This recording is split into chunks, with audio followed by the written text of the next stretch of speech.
Good evening, everybody. Hope you had a wonderful Thanksgiving yesterday. Nice, safe, full of food, full of family, full of moments.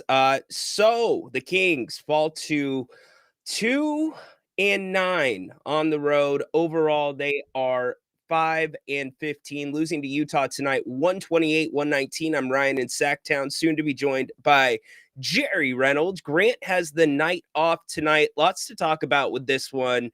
Big picture and mini picture too. We'll hit both of those. The Kings with a 46-point final quarter. Doug Christie drawing things out a little bit there in the fourth, trying to get some practice in those moments. It did hit the over after Doug did that, though. So significant to some, as they will say. Joined, as always, by the one, the only Mr. Jerry Reynolds. Thanks for taking the time for us. Hope you had a great Thanksgiving, Jerry. That's pretty nice. Pretty nice. Uh, always just happy to have one. When you get Sure. to my age, you want to keep having them. so, Yes. but yeah, it's an interesting game. It seemed like I thought, the 5 or 6 points they gave away before the half on sloppiness really kind of got them in a little hole, and they never could really get out of it. Closed a few times, but have defensive breakdowns or Sensabaugh, I thought probably was the real difference maker in this game. Came off the bench and every time the Kings looked like they might get something going, he'd make a hoop or do something. So Jerry, I think you nailed it. And I'm going to add on top of that the start of the quarter as well, because Utah, between the start of the quarter and the end of the quarter, we're talking about a 4-minute span, scored 16 unanswered points, which was half of their points for the quarter. Jerry, I thought the game was pretty much over after that. yeah, I kind of did too. I thought that Levine really did have a nice shooting game, and and Reynolds, I think if you look at bright spot, that was it for the Kings. I thought he was, Yeah. really starting to get comfortable. I mean, and it looks like that his teammates are comfortable with him. So that's a real bright spot. He's probably a little ahead of schedule, just as much as Nick Clifford is way behind schedule. I think when you really want to evaluate the rookies. Jerry, there's been injuries on the front line before Sabonis went out. There's been injuries in the backcourt as well. Certainly, this is Max's opportunity to absorb some more minutes, but it doesn't seem like Neek has gotten that same look throughout the season when other guys in his position has been down. Yeah, there's some truth in that, but I'll say this: the other side is what's he done when he's been in there? Yeah. When's the last time he was productive? And so, I mean, I think I wouldn't stop playing him. Don't get me wrong, but I mean, there is a point where the idea is to be productive. Because we can't keep giving guys credit for stuff they haven't done. Yeah, but Jerry, he only played 5 minutes and 41 seconds. And how productive can you be in 2 minute and 30-second spurts? Well, I know you don't give away 4 points on a silly foul. It's a great point. He did have that flagrant one. It seems like the Kings are fouling 3-point shooters nearly every single night. We'll get into the smaller picture with this one tonight in a few minutes, but I want to talk bigger picture with you, Jerry, because this is a Utah team that has very low expectations. You know what Lowry's going to do, and I am not comparing Keegan Murray to Lowry. Keegan is not there yet, but Keegan is a similar player in terms of wanting to shoot the three, in terms of wanting to slash.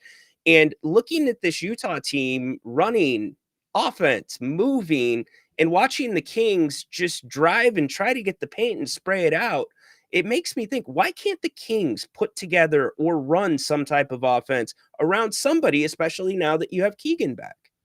Well, it's a good question, and of course you can. I mean, what Utah's doing isn't they didn't invent the wheel.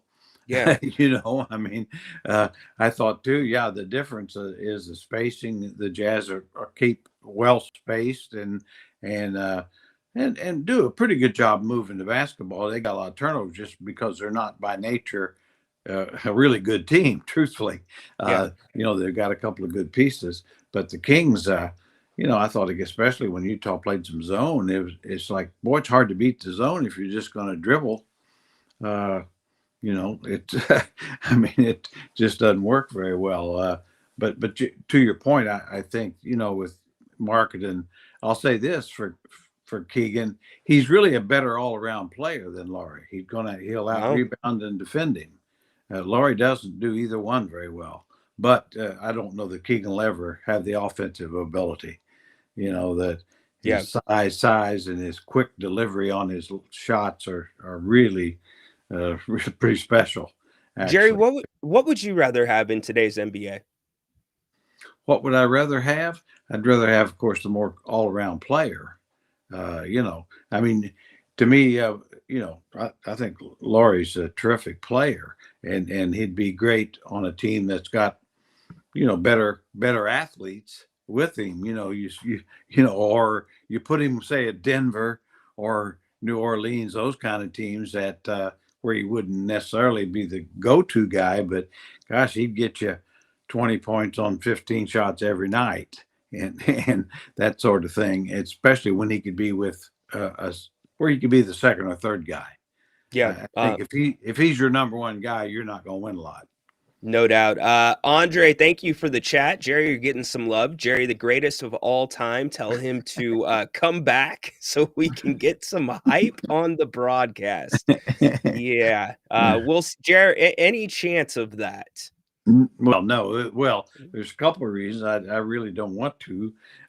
And second thing, more important, they don't want me to. So, It's better here. it actually works out pretty good. They don't want me to, and I don't want to. So, well, and you got a good gig here. You watch yeah, I the game do. at I mean, home. You have your own restroom. You pop yeah. on from home. Well, being with you and Grant, I mean, I should pay you guys. There's no doubt about it. I mean, like, no, it's a lot of fun. It works for me. I don't have to leave my man cave. Yes. And so I can do, as you know, from Tahoe or here, wherever. Yep. And I really don't like to drive at night anymore. I'm with you. It's getting a little harder. But anyway, yeah, it's one of those things. I think with the current state of the franchise, it just isn't fitting very well, and don't know what kind of moves they can make or will try to make. Have no idea, but I sure like Ryno, and I think Clifford's going to be good. I mean, he's just going to have to start getting something done. Whatever limited minutes he gets, because if at some point you're either a player or you become Colby Jones, the next one. If you don't accomplish. And we're not even a quarter into the season, so I don't want to start that alarm quite yet. But no, not at all. Can you start the clock though on Devin Carter at this point? It's pretty clear that the franchise doesn't view him as a part of the future. Now, could that change? Well, sure, it could if they make some changes and move some guards. If they'd move 2 or 3 guards, say then all of a sudden your roster looks different, and Clifford would play a lot, and Devin Carter would probably get a chance. But Sure. Right now with the current roster, I mean, he really is the odd man out. It's affected negatively himself for sure. Also, I think Keon Ellis really can't get really consistent minutes that he needs to be his best, and then a rookie like Clifford can't either. And so it's when you've got, and that's with Schroeder out. Right. They've looked overall a little bit more athletic, but one thing that's clear, and Keegan Murray said this after the Minnesota game, he said they're at their best when they're getting out in transition and not having to play in the half court. And that's the difference, Jerry. This team, what is it to you? And besides turnovers, what is it besides turnovers that is hurting this team from getting out in transition? Can't get stops. Yeah. I mean, if you're taking the ball out of the net all the time, Uh, only really incompetent defensive teams gets beat back after Yeah. made baskets. I mean, just the numbers tell you that. Guy takes the ball out of bounds, you only got four guys in bounds while they got five guys running back on defense. Yeah. So, I mean, not that we saw it tonight, where you can occasionally beat people. The fact is, they beat us back and we beat them back once or twice. But to me, that's the problem. And Keegan is right. This team is way better in the open court. Running the ball up, which but if you can't rebound the ball or consistently, and this isn't a bad rebounding team, but it's not good without Domas, and then when you don't stop anybody, when you're giving up 125 or so a game, it means you got to take the ball out of bounds. So you're going to be playing, and that's be my contention is like, well, if you better work at getting better in half court, because that's until you get a lot better defensively, you're going to be in the half court a lot. Jerry, is this the worst half court offense you have seen in your time in Sacramento? No, I think the team that won 17 games, I think I think middle of the year, Reggie Theus was fired and Kenny Nat took over, and we should have had the top pick and end up getting the fourth pick, which was Tyreek Evans, which was rookie of the year. But that team just didn't have the talent, didn't have near the talent that this team has either, of course. And then, but they didn't. They didn't try to run much of offense of any kind. I'm not sure they even could have. That's I'm not something. sure. I'm not sure. Yeah, if you had a great offense, I'm not sure. Just personnel wasn't there. Yeah, Jerry, you need players to be able to win, right?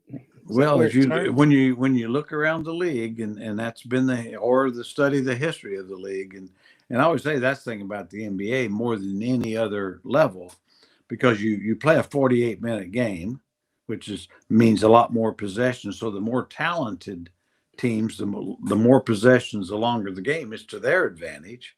Yeah.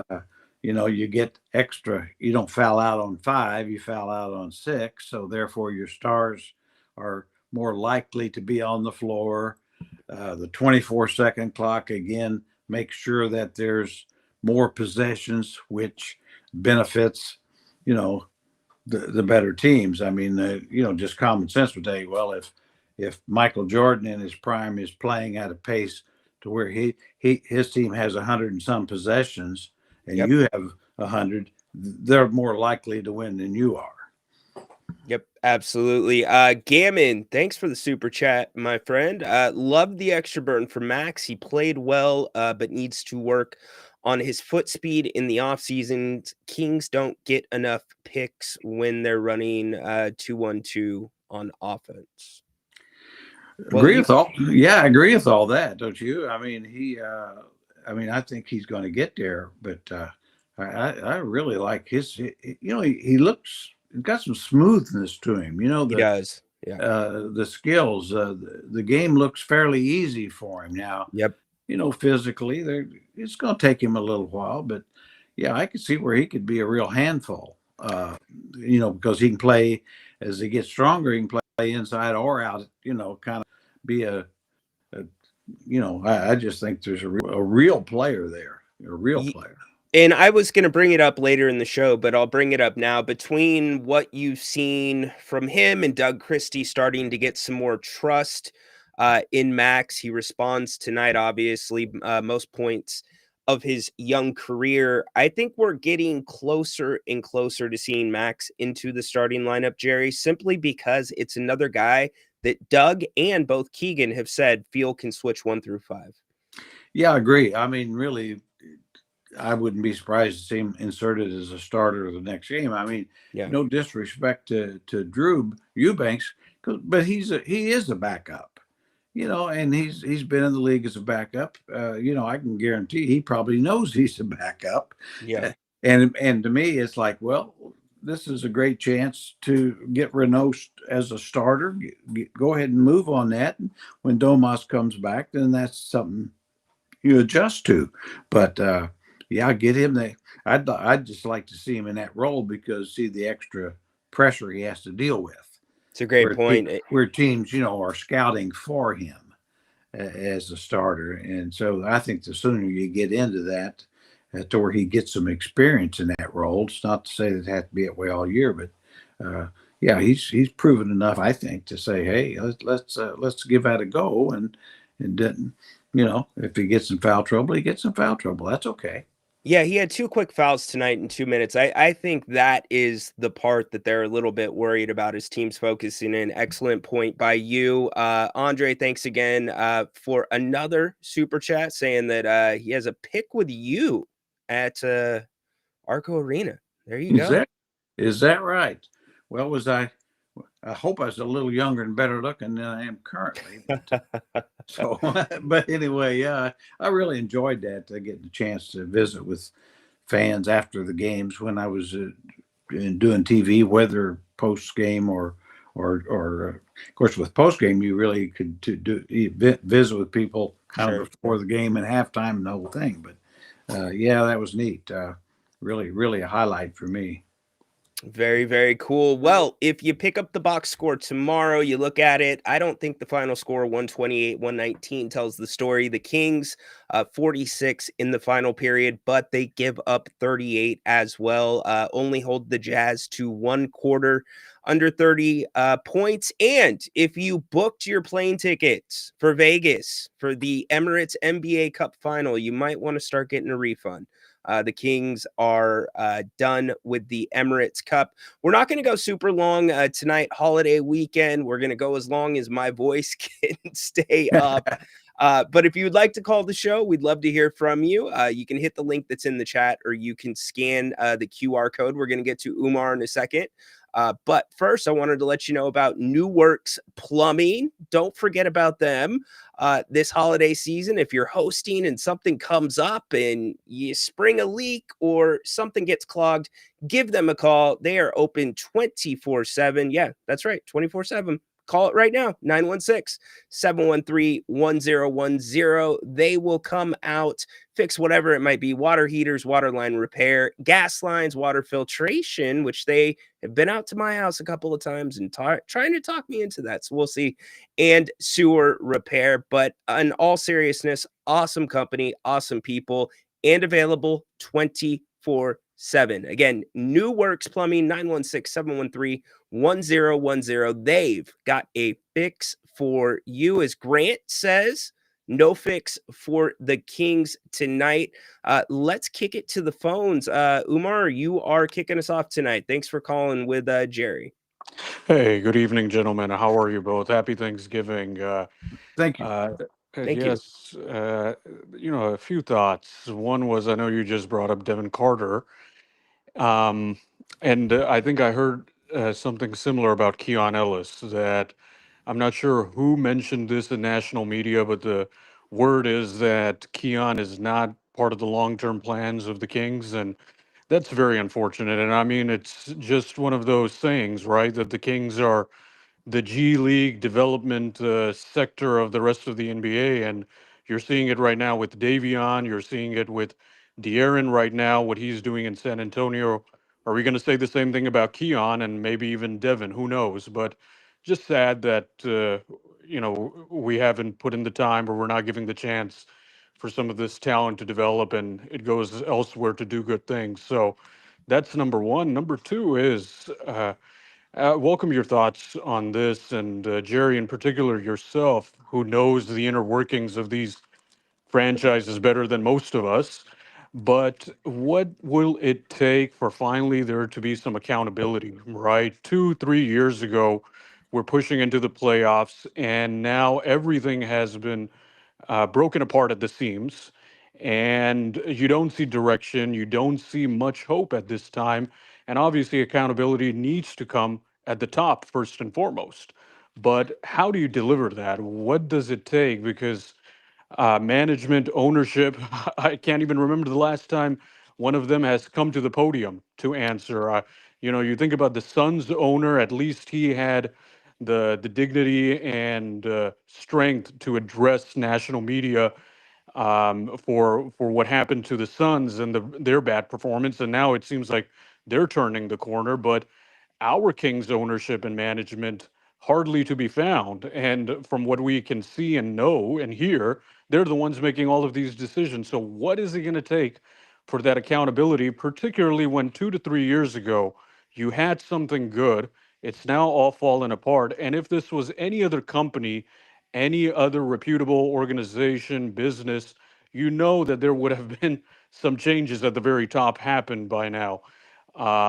Anyways, thank you, gentlemen, and have a Yeah. wonderful weekend. Jerry, hold your thought really quick because I need Okay. to get to an idiot first.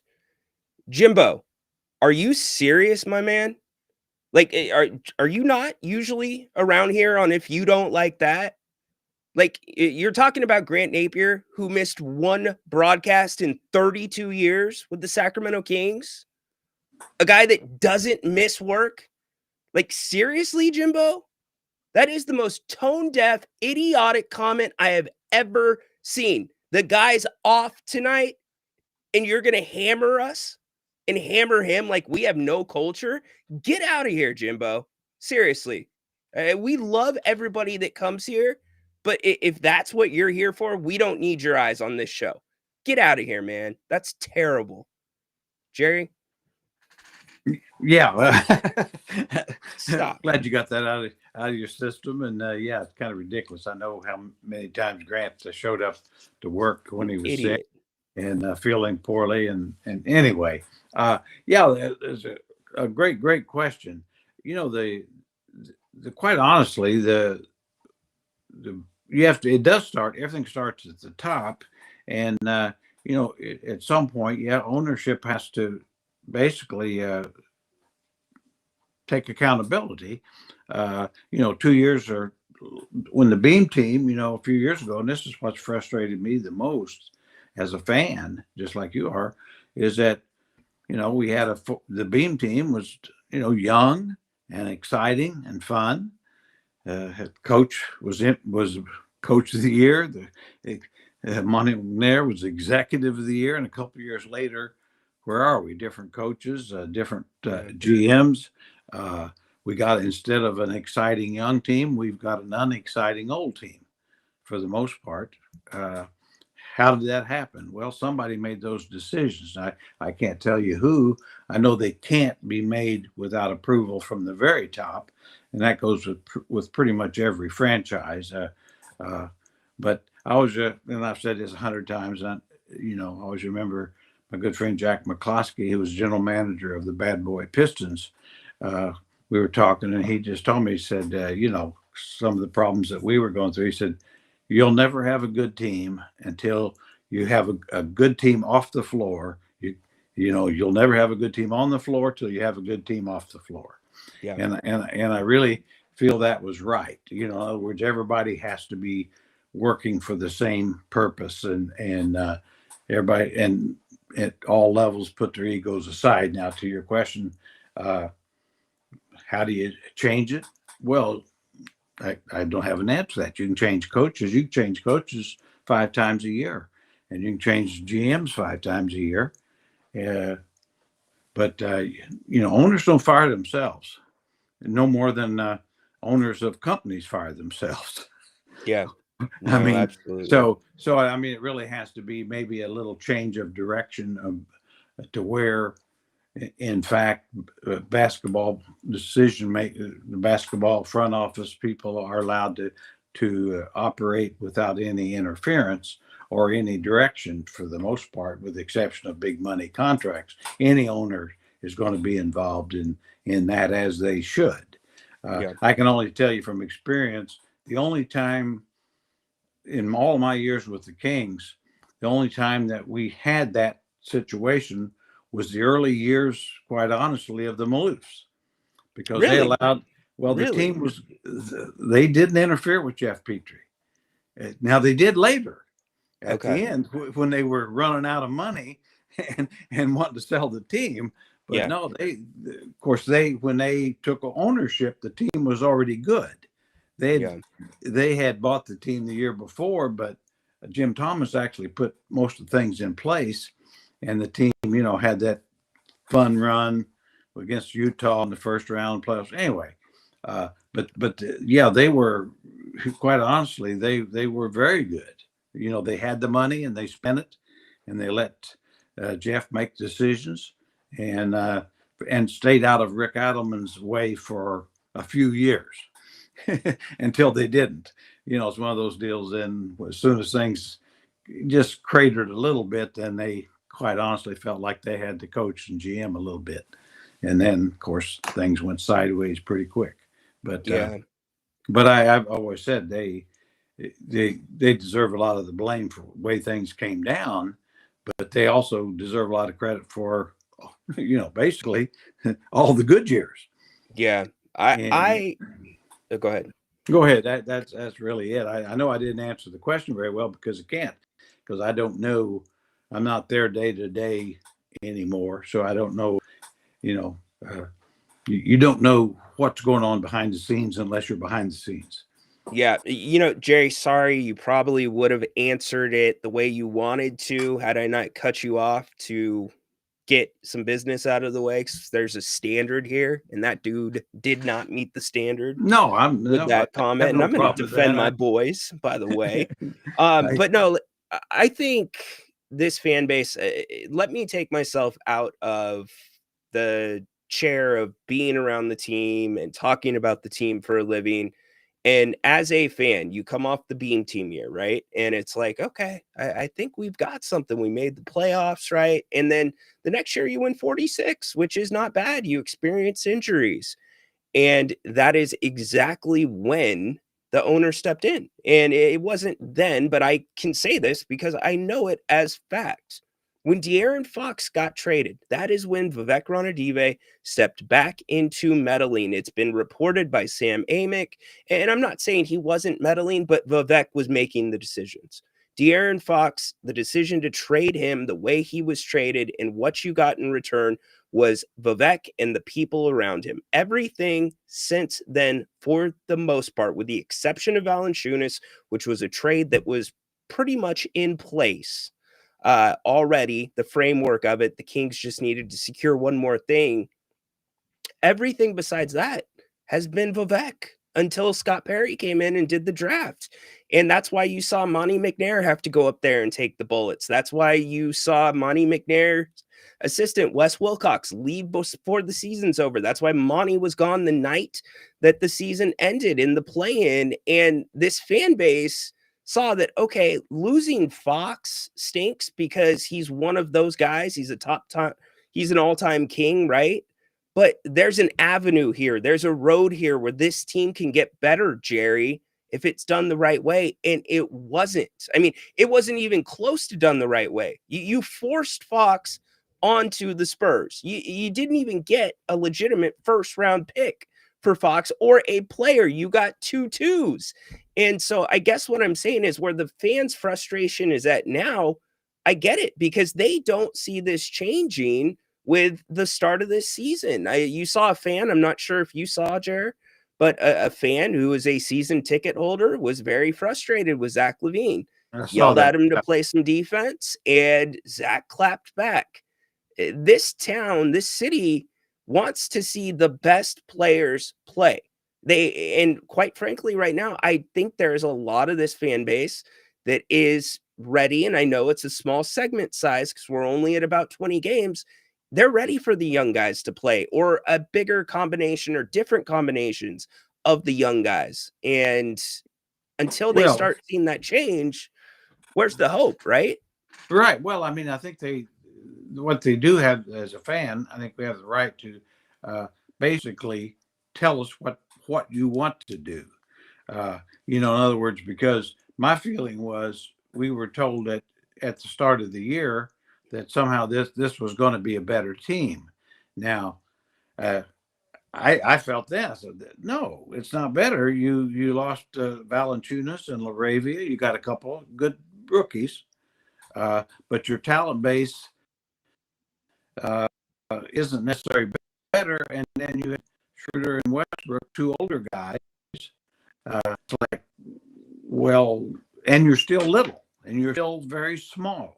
You know, going back to the Beam team, the one thing they needed then is the same thing at the start of this year which wasn't taken care of. Another long athletic wing. Right. So, basically you can add all the guards you want to, but the thing you really needed, you had 2 years to get and you didn't get. Yep. And certainly, well, anyway, but that's where we are now. I mean, so no use to go over spilt milk. As I always said in some other things I've done, that the average Kings fan that's sitting in that second deck knew that this team needed another long athletic player just to fit with Keegan and Domas. And if they had that, not saying they'd be a contender, but they would be able to maintain as a playoff team. Sure. And so they've blown it right along the line. And then the Fox thing, as you pointed out, the thing that frustrated me there is the rumors that he wanted to. So what? He was under contract. Basically, instead of trading when you did, you had another full year to get a better deal, and you had no obligation to send him to San Antonio. If San Antonio wants to give you Stephen Castle, okay, you might do that, but not to. You need to get what you need from San Antonio, or get what you need from somebody else. If it's Atlanta Hawks or whoever. Besides a long athletic wing, what was the other thing the Kings needed desperately at that time? Well, point guard. They needed a point guard. Well, yeah, because they traded one and didn't get one back. And as the previous caller talking about, and you gave away Davion Mitchell, who's playing terrific for Miami, and they're 12-6, and I think he's got like a 5-to-1 assist to turnover ratio, which is just off the charts. And so to the point of Carter, what do we know? Well, we don't know enough. It's like, just like I'd said with Nick, I haven't seen what I wanted to see, but it, you don't make final judgments. You just say, if he's going to be a player, it'll show at some point. Right. You don't want to give up on him, like we did Davion too soon, or even Neemias Queta. He's an NBA champion. Well, he's starting this year. Yeah. And I mean, I don't, but at worst, well, anyway, it's been really has been a lot of poor judgments made, and just a year and a half or so that's taken a real promising team to one right now that it's got a lot of talent. It doesn't fit because of size and positioning. Yep, 100%. We're going to get to some more calls right now. I guess I would tie up my little rant with this is at the beginning of the season, Scott Perry came out and said, we want to see growth. We want to see a foundation that we can begin building on. He set the bar relatively low. He would not say wins very much. It was, we want to see these traits. And you hear Doug Christie constantly saying, this is what Kings basketball is going to be. And there's guys that have shown that they can play that style of Kings basketball, but yet they don't play.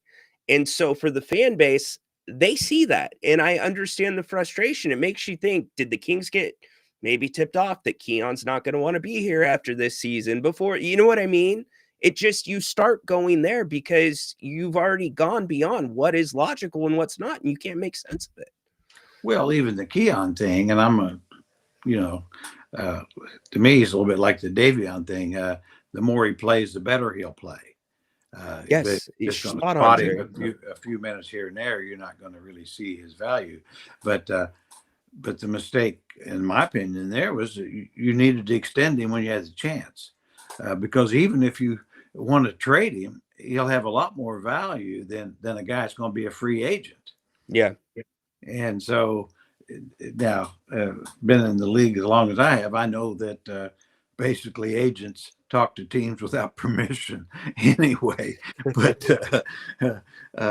which is illegal, of course, but they do. And I think he's got quite a bit of value around the league. He is a Kings asset. I guess the problem I'd have is that with his current contract situation, he's less of an asset than he would be otherwise. If you, Great point. If you choose to trade him, that's all. You just want whatever guys you're going to trade, you want to get the most you can for him, and the contractual situation enters into those things completely. Yep, 100%. Great point by Jer. Let's go back to the phones. Mike, thanks for taking the time tonight. You're on with Jerry and Ryno. Well, that's Mike O'Brien, the old Hoosier, Bedford, Indiana. Oh, we know Mike. See, Ryno, you didn't know that the Bedford Stonecutters were a high school power back in Mike's day. But, of course, they didn't play Springs Valley Blackhawks, so we'd have kicked their ass probably, but that's another story. Yeah, we were happy to stay away from that. Oh, my gosh. This is awesome. So you guys played against each other? No, he's a lot younger than me. Okay. But, yeah, I'd used my Caucasian common quickness on him. He had no chance. Yeah, I've heard but about he'd it. probably taken a cheap shot on me though. That would be the biggest thing. only if you try to drive the paint. I remember once when I was playing in an independent tournament down in Evansville, and Jerry Sloan was playing on another team, and I drove and scored a few hoops, and I came in there pretty close once. He told me, he said, "You little blankety blank, you come in here again, I'm gonna break your back." And I told him, I said, "Well, I'll be shooting from 20 from now on, big boy." This is awesome. Anything can happen if you don't like that. What's up tonight, Mike? Thanks for Well, calling. you know what? That's Indiana basketball. I think people have been actually putting Jerry on the spot and you on the spot as far as the team, because the fish does stink at the head, as you know. And but at this point, I think that it's time to the old guys aren't going to get any better. They're as good as they're going to get. So now it's time to go out and see what we've got in the young guys and let them play and get them minutes. And then, like Jerry was talking about, we'll see what we can actually get out of them. Because especially Ellis, I can't believe that people want somebody who can shoot threes and play defense like he does, and he's not going to be part of a team. Why? Because he's active and good and will press. I don't understand that. So I think at this point, what we have to do is, and I've been just like Jerry, I've been a fan of this team since they were in Cincinnati, and I'll always be a fan, regardless of how bad they're starting to treat him now. So but I do think that we need to give the young guys a chance and go out and let them play some ball. I that the only thing with me a little different is that if you really made your decision, you want to move some guys, you've got to keep them active until they're gone. In other words, to me, it's a little bit of the thing with young guys. You want to make sure they get their chance, but you don't want to move them in there too soon or give them too many unearned minutes. And I'll tell you why. I go back to Spencer Hawes and Jason Thompson. They were given, this is going to be the future of the franchise. They were given, and it just didn't work. I'm not saying it would have worked, but I always thought if they'd had to earn the minutes before they were given starting spots in 35 minutes, I'm convinced it might have turned out a little better. That's all. And there's time, I always say, with young players, and I kind of disagreed with Grant on this a little bit too, is that there'll be time. It's an 82 game schedule. But if, in fact, you're wanting to move guys, teams, they want to see them play. Some know they're healthy. They don't want to take on big contracts for guys that they're not even sure they're completely healthy. So that's probably my only thought on that. But at some point, when you got 30 games left in the season or 40 or whatever it may be, and it's past, or especially past the trade deadline, and you say, no, we're going to find out. You guys are going to play a lot as long as you can play decent. Yeah. Hey, Mike, thanks for the call. Great Well, comment, by the way. Head of the fish. I like that. thank you. All right. Bye-bye. All right. Take care, Mike. Of course, Mike has great one-liners, and he knows Jerry. Not a coincidence. I guess, Jerry, let me give you the flip side to that, though. What about the fan base if they continue to see basketball similar to what they've seen through the first 20, 21 games? Well, yeah, you got to take that into account. But just like I said, I mean, if in fact you're trying to move guys and change the team, Yeah. uh, they've set through 20, they can set through 20 more. Okay. But I mean, there again, it goes to my thought is that if you're going to move guys, you need to get the most value you can. Yeah. And whatever it takes to get the most value, if it means that some young guys don't play an extra, they're getting deprived of 10 or 15 minutes for the next 20 games, so be it. Yeah. I think that, that's the most important part. If you're going to turn this team over, you're going to have to make good trades. 100%, Jerry. And there's no. And, Oh, go ahead. yeah, and having said that, you're not going to get a dollar for dollar. You even at the way it is, you're going to probably take 70 cents on the dollar. But what you don't want to do is take 20 cents on the dollar. Yes, yeah. You took the words out of my mouth, because you've seen the national reports. The Kings are going to trade everybody, and I think it's important to note Keegan Murray's is a incredible piece right now, but he's not a star. He's not the guy you build around. He's the guy you play around right now with the situation you're in. But you got to recognize that too. When you go out and you make those trades, you need to fill in the pieces of the puzzle. Let's bring Gammon into the conversation. You're on tonight, Gammon. Thank you, gentlemen. I would bring up stuff like, not enough off-ball screens to help the movement on offense, or boxing out opposing big men on D, or, tonight we really lost because the bench didn't score enough points. But it's kind of pointless because it seems like every game that we lose, there's always something different or a different reason for why we lose. So it's hard to kind of have a good coaching point for that. We're not doing even losing consistently in a consistent manner.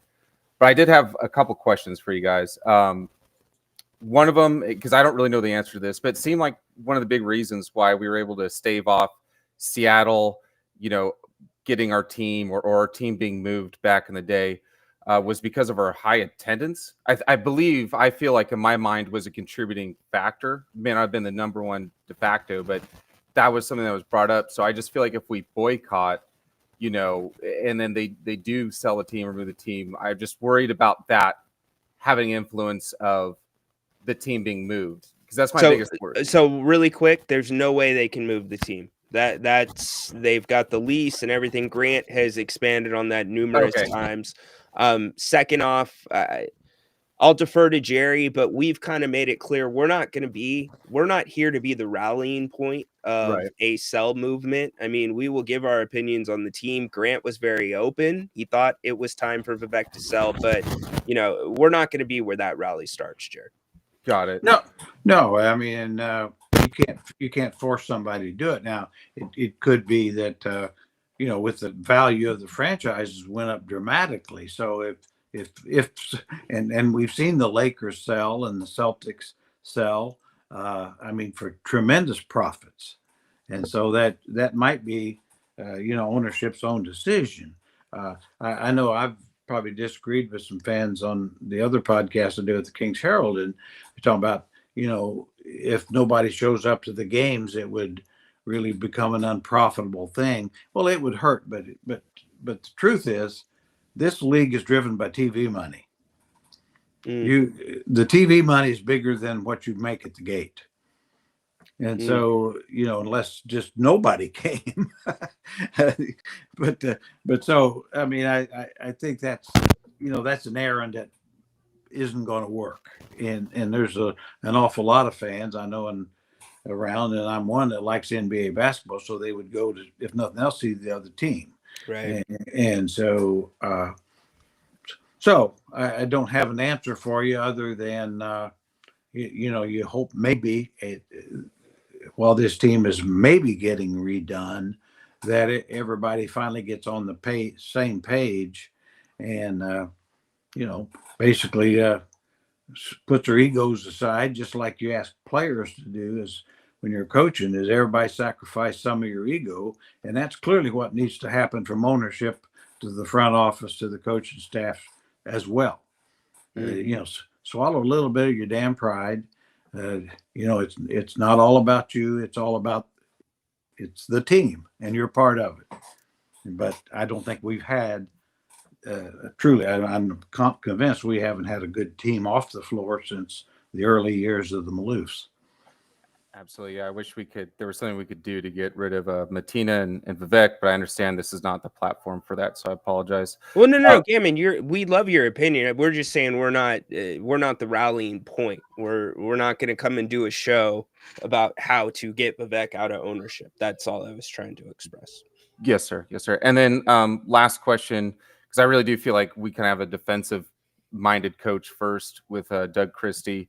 But which one of our assistant coaches is primarily responsible for installing our offensive scheme and game plan? And with that question, I'll go off the air. Thank you, gentlemen. Thanks, Gammon.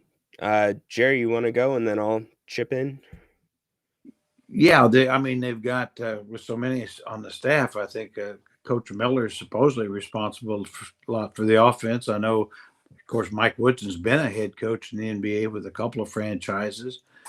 Bobby Jackson was a head coach with the G League team and has been assistant a couple of places.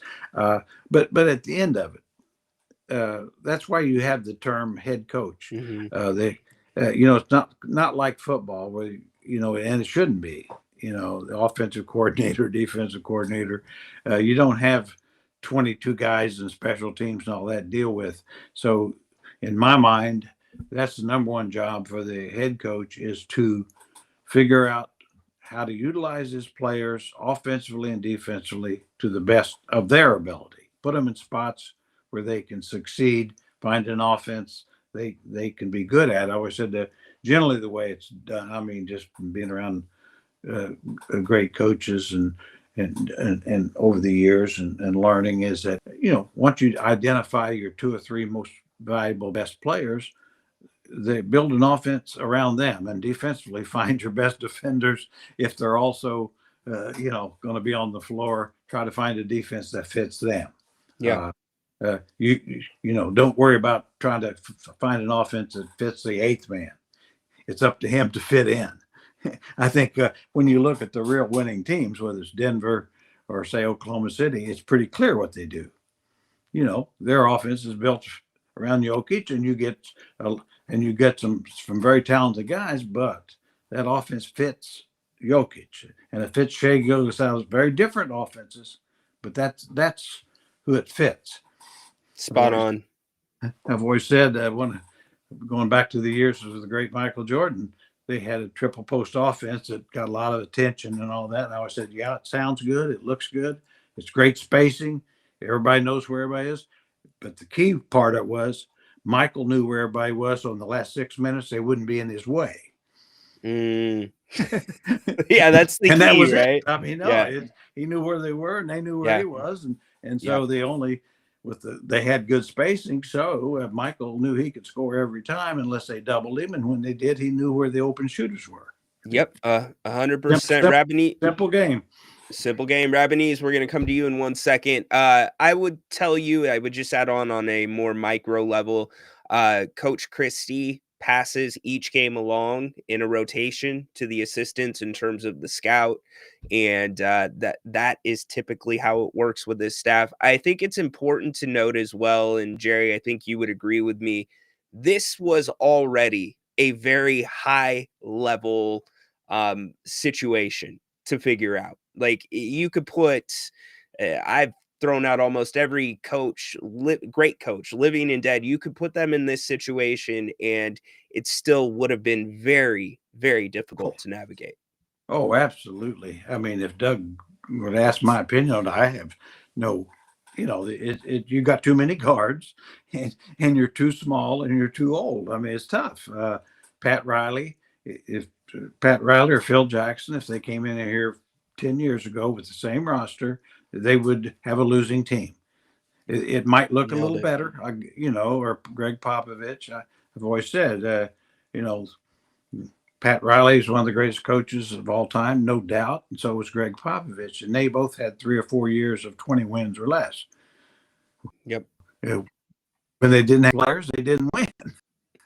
And two of the three things that you said, you're too small, you're too old. Those are two of the three things that can never happen in the NBA. If you want to be successful, you've always got to be a little bit more on the bigger side and on the younger side. One thing that is always good, and let us know if you made it out to Bennett's for Thanksgiving.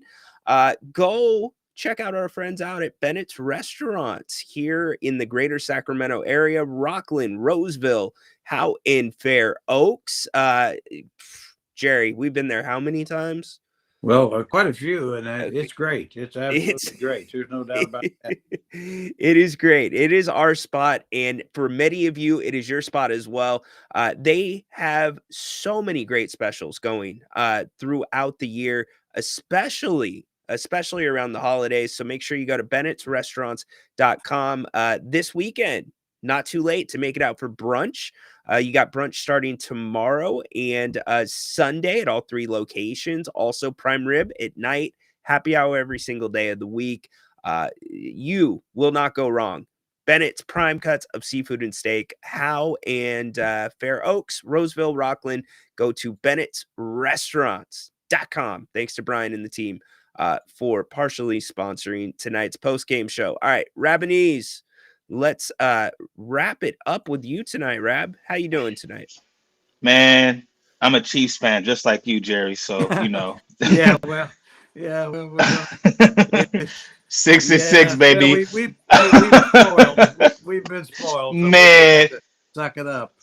I'm from California, right? Originally from Pasadena, California, and I hopped on the Chiefs and the Sacramento Kings bandwagon when Mike Bibby was playing, when we had Priest Holmes, Dante Hall, Trent Green, Alex, and Gonzalez, right? That's when I hopped on and chose my favorite team. So I just want to let you know about that. You said something earlier, Jerry, and it's great to be here with you. Thank you, Ryno, for getting me on here. Jerry, you did say something about we did have Fox. We could have held him hostage until the next year, right? Yeah. But there's only one common denominator between him and Levine, and that's that damn agent, that damn LeBron's agent, his best friend. I feel like he really pulled some Rich Paul. Yeah, he really Rich pulled Paul. some strings to get things going, and I feel like we hide behind Vivek wanted him, wanted Levine, but I really feel like Rich Paul pulled some strings to get things going to have us settle for what we got, right? Let me throw a bone really quick to Vivek. Okay. Rich Paul controls so many players now in the NBA.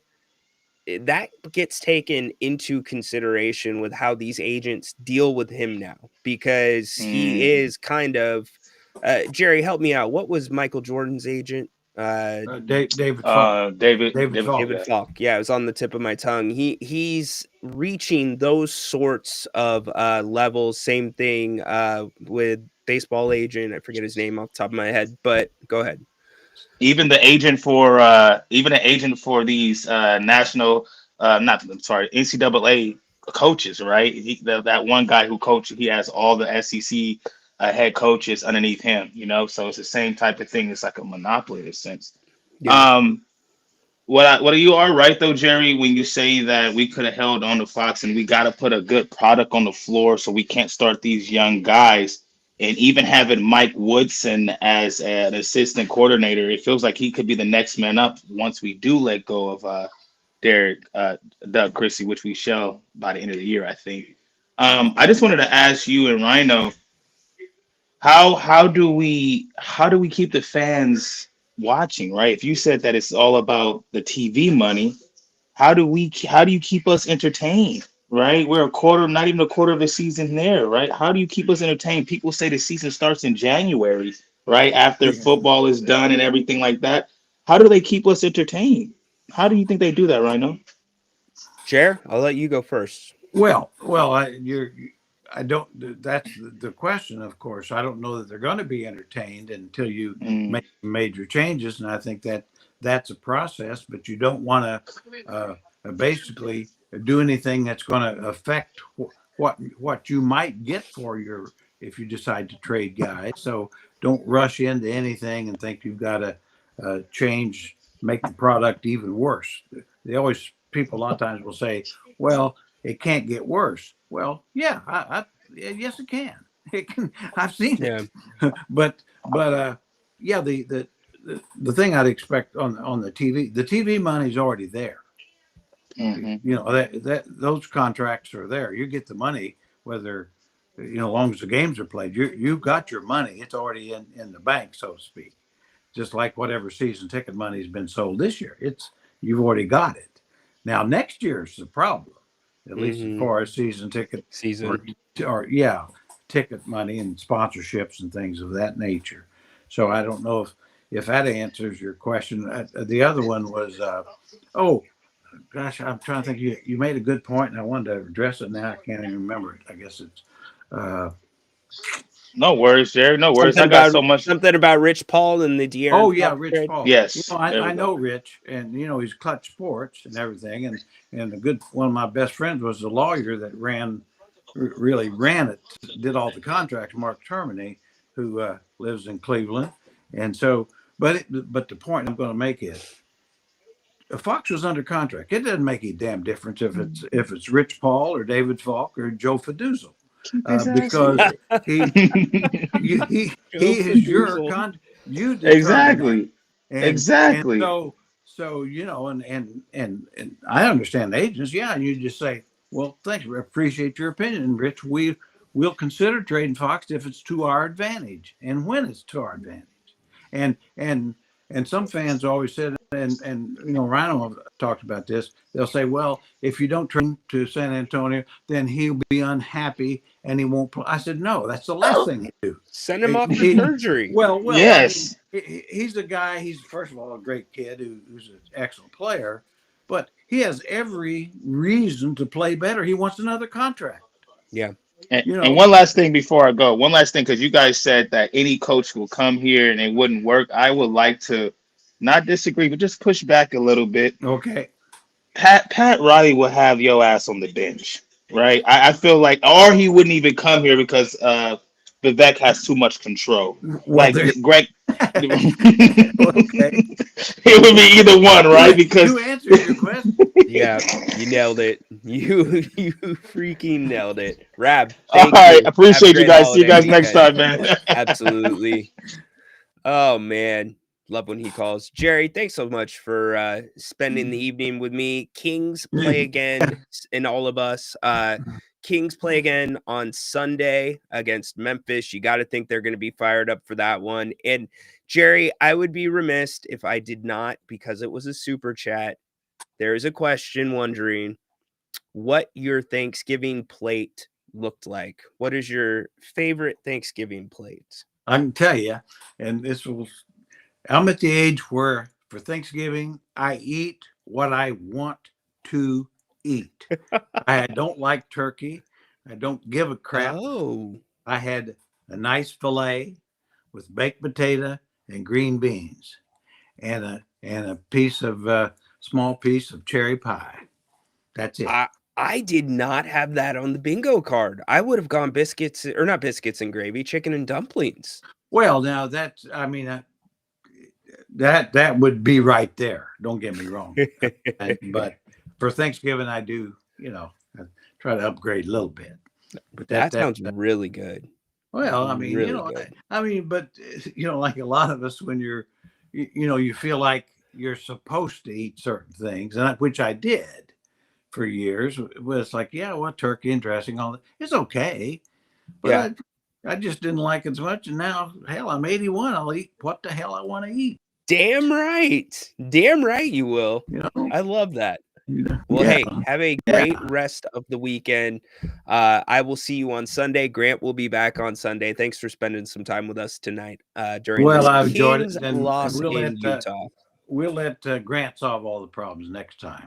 We We tried, will do but that indeed. we didn't get them solved. I know that. All right, We take did care. not. Jerry, we don't have enough time in the rest of the week to get them solved, buddy. No, we don't. And so, hey, we're just watch and hope the Kings get it right someday here soon. That's Yep. really what we can do for now. Yep, absolutely. Jerry, thank you so much. We'll see you Sunday. See you, Ryno.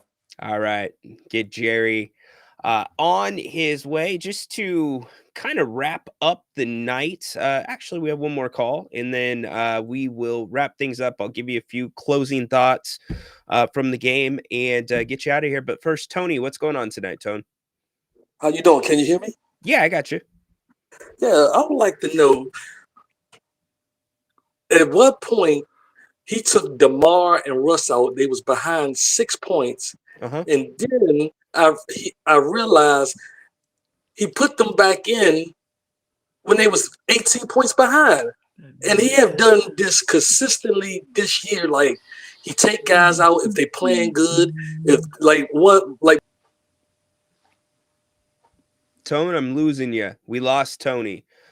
Just to the question, why is Doug putting guys on the bench once they start playing well? Well, they get tired. You got to rest guys once in a while. It's been a criticism of Doug this season, no doubt, but I don't know that it was going to make a huge difference tonight within 6, because whenever the Kings got close, Utah would just push them away and do it rather quickly. Jerry pointed to it. I pointed to it as well. I thought the second quarter really was where this game shifted. I mean, not much of an argument to go through the minutia of it. The bench did not play well. They were outscored by actually 18 points exactly. I was going to say almost 20 points. But back to the second quarter, the Kings 9-0 run by Utah to begin the second quarter. And then at the end of the quarter, Utah went on a 7-0 run. They scored 32 for the entire quarter, and 16 of those came in just start and end of the period runs, which really put the Kings in a weird position. On the bright side, Max Ryno played well. There should be no reason. This team should not be self-motivated to come out and play against Memphis on Sunday night. Remember, Memphis handed them arguably one of the worst losses in the last time Jerry, Grant, and I were together that we could remember in Sacramento Kings basketball. So we will be here for it. Make sure you join us. Thanks for sticking with us. Big thanks to Jerry Reynolds. Thanks for all the super chats. Thank you to everybody that called. Lolo, love you. Happy birthday. Hope you've had a great night. And Grant will be back with us on Sunday. Jerry will as well. Looking forward to it. Thanks for bearing with me. Got the little voice thing going. So hope you have a great, safe rest of the weekend. See you on Sunday. Kings Grizzlies. Kings lose tonight 128 to 119. Positive spot, though. 2 positive spots. Keegan Murray, Max Ryno. So that is it. We will see you Sunday. Good night.